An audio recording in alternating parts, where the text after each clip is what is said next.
The coming ones also belong to the alveolar type, but however, compared to z, c, s, which the sounds are from the tip of your tongue, but compared to these letters, in Chinese we call them d, t, n, l, and the sounds for these letters are a little bit backwards.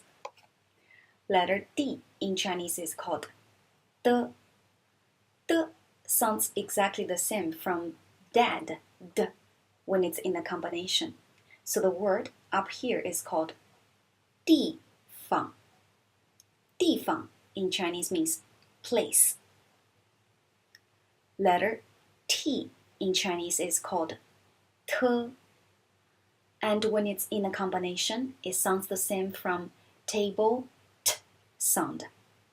So the word up here is called 天, which means sky, day.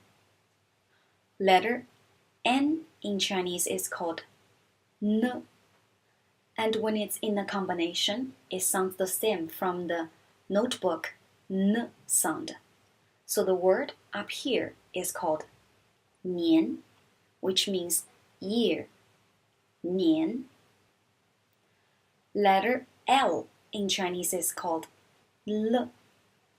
When l is in a combination, it sounds the same like from English word like l.